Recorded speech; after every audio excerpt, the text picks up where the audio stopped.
আসসালামু আলাইকুম। কেমন আছেন সবাই? আশা করছি আল্লাহর রহমতে ভালো আছেন। আলহামদুলিল্লাহ আমরাও ভালো আছি। আমার আরও একটি ব্লগে আপনাদের সবাইকে জানাই স্বাগতম। এখন বাজে সকাল 7:30 আর এর ভিতরে আমার রুটি, তারপর আলু ভাজি, ডিম ভাজি করা কমপ্লিট হয়ে গেছে। আর শাশুড়ি মা চলে যাচ্ছে, তো এই কারণে ওনাকে তো ভালোভাবে খাওয়া দাওয়া করাতে পারলাম না সকালে উঠে। তো তাড়াতাড়ি করে একটু পরোটা আর ডিম ভাজি করে দিলাম যাতে উনি খেয়ে যেতে পারে। আর উনি আমার হাজবেন্ডের সাথে রওনা দিয়েছে 7:30টার দিকে। তো উনি চলে গেছে। আর আমি এই ফাঁকে একটু ওনার যে আমার বাবুর যে রুমে উনি থাকতো, তো সেই বেডটা একটু ভালো করে গুছিয়ে দিলাম। বেডশিটটা একটু উল্টিয়ে দিলাম, আজকে চেঞ্জ করলাম না, কারণ আবহাওয়া তো তেমন একটা ভালো না।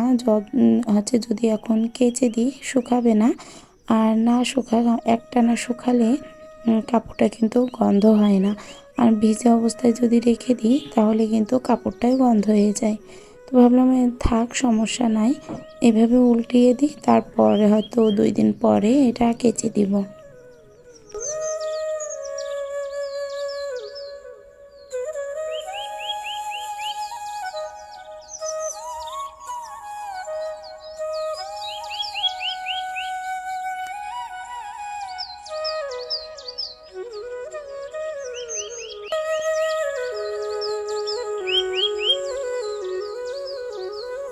এই কম্বলটাও কাচতে হবে, কেননা বাবু তো আবার কারোর জিনিস ইউজ করতে পারে না, ওর অ্যালার্জির সমস্যা, সাথে সাথে অ্যালার্জিতে ধরা করবে আর শ্বাসকষ্ট বাড়বে।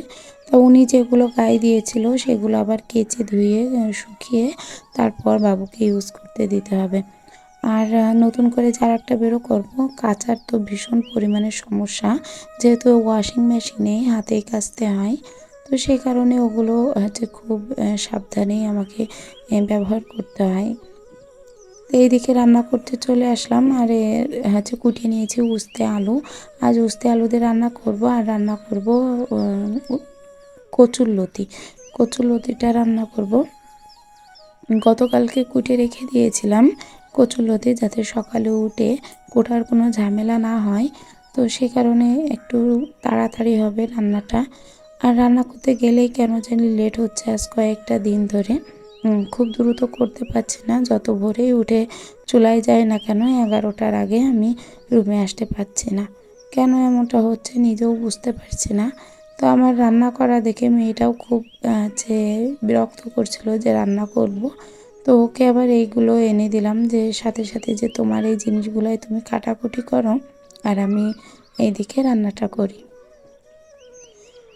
তো তেলাপিয়া মাছ দিয়ে রান্না করব। তেলাপিয়া মাছটা আগে ভেজে নিচ্ছি। এই তেলাপিয়া মাছটা প্রথমে ভাবছিলাম ঝোল করব, তারপর দেখলাম না থাক, আজ আর ঝোল করব না। তেলাপিয়া মাছ দিয়ে উস্তে দিয়ে আলু দিয়ে একটু হালকা গা মাখা ঝোল করব, আর কচুলতিটা চচ্চড়ি করব।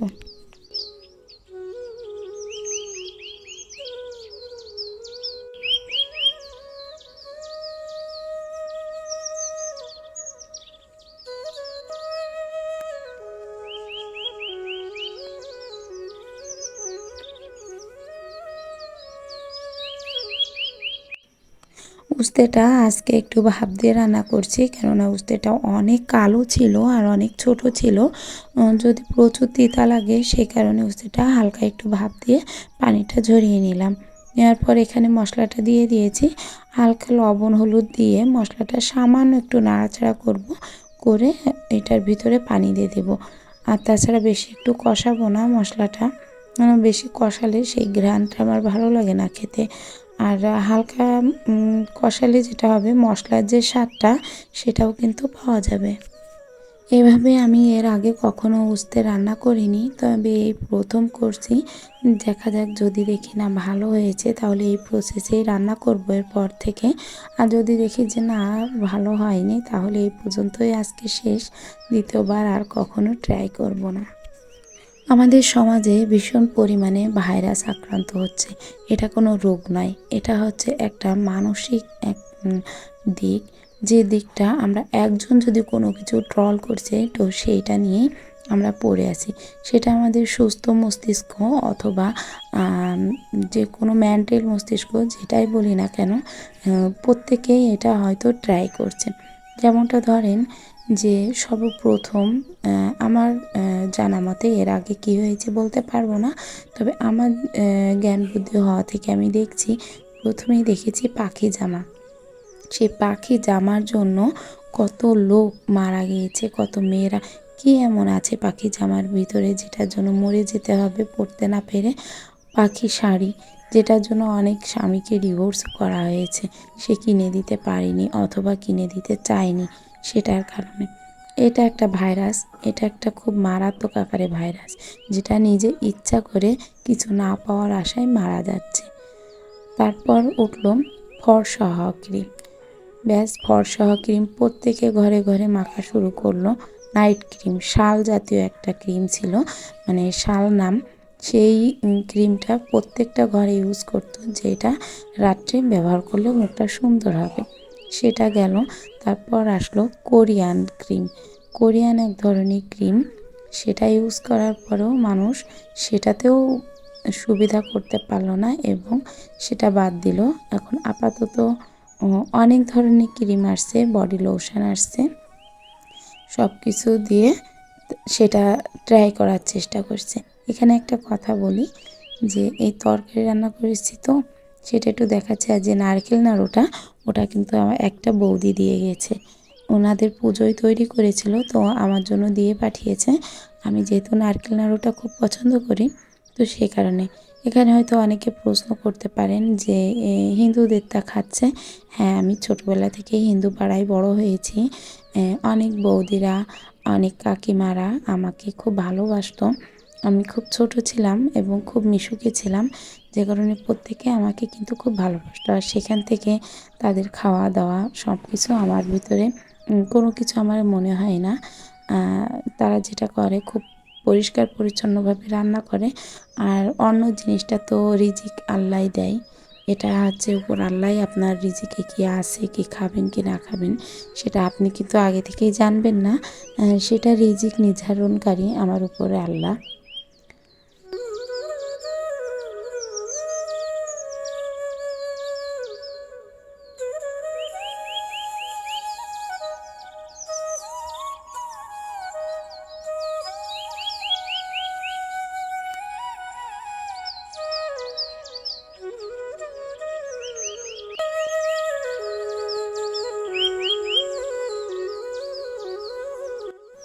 আগে যখন আমরা ছোট ছিলাম, আগেকের মানে কয়েক বছর আগের কথাই বলি, এই 10 থেকে 15 বছর আগের কথাই বলছি। যখন আমরা ছোট ছিলাম তখন আমার দাদি নানিদের কাছে শুনেছি, পান পাতার মতো চ্যাপ্টা মুখ এবং ঠোঁট দুটা যদি ছোট থাকে তাহলেই সেই মেয়ে দেখতে সুন্দর হয়, এবং ঠোঁট ছোট হলে মেয়েটা সুন্দর হয়, ঠোঁটটা বড় হলে তেমনভাবে সুন্দর দেখায় না। এমনভাবে চলেছে আগেকের দিনগুলা। আর এখন সার্জারি করে ঠোঁটটা মোটা করতে হচ্ছে, কেন? নিজের স্বামীকে ধরে রাখার জন্য। ভি শেপে মুখটা ভি শেপ করা লাগছে ইনজেকশনের মাধ্যমে, সেটাও কেন? স্বামীকে ধরে রাখার জন্য। আমার মতে যে আমার কাছে থাকার, সে আমি যেমন ঠিক তেমনভাবেই মেনে নিয়ে আমাকে ভালোবাসবে। আমি তাকে ইমপ্রেস করার জন্য যদি নিজের লুক চেঞ্জ করি, সেটা তো কোনো মানে লজিক্যালি আসে না। কিন্তু সেটা নিজের ভালো লাগা থেকে করা, যে আমার ভালো লাগছে আমি এটা করছি, তোমার কি, সেই বিষয়টা আলাদা। তোমার ভালো লাগছে তুমি করতেই পারো, কিন্তু এটা একটা ভাইরাস আকারে যাচ্ছে, যেটা সামাজিক ভাইরাস আকারে যাচ্ছে। যে সামাজিক ভাইরাস যেমনটা হয়, যে একটা কিছু ছড়াচ্ছে গুঞ্জনের মতো, সেটা কিন্তু পাবলিক হয়ে যাচ্ছে। তো এই কিছু কিছু জিনিস আছে যেগুলা আর কি আমরা দেখছি, যে অল্পতে একজন একটু সুন্দর মেয়ে এসে একটু বিজ্ঞাপন দিয়ে যাচ্ছে, এটা ব্যবহার করলে তার মতো হয়তো সুন্দর হবে। তো তাদেরকে বলছি, যারা এই ধরনের প্রসেস ব্যবহার করছে, যে কোরিয়ান ত্বকের জন্য আমরা খুব উন্মাদ, যে কোরিয়ান ত্বকটা এত সুন্দর, কিন্তু তাদের দেশের আবহাওয়া অনুযায়ী তাদের ত্বক সুন্দর, আমাদের দেশের আবহাওয়া অনুযায়ী আমাদের ত্বক সুন্দর। যেমনটা হয় যে চাকমাদের ওই সাইডে সবই চাকমা কোয়ালিটির, আর আমাদের এইদিকে বাঙালিরা সম্পূর্ণটাই অন্য কোয়ালিটির। বিষয়টা কিন্তু এমনই। এখানে অনেকগুলা মিষ্টি কুমড়া গাছ লাগিয়েছিলাম, মানে বিচি পুঁতেছিলাম। তো সেই বিচি থেকে বেশ কয়েকটি চারা গজিয়েছে। এখন আল্লাহ আল্লাহ করে যদি ওগুলো বড় হয় তাহলে হয়তো শীত পুরোপুরি আস্তে আস্তে হয়তো এটা বড় হয়ে যেতে পারে গাছটা। আর আমিও চাচ্ছি যাতে শীতের সবজিটা পুরোটাই বাসাই হয়।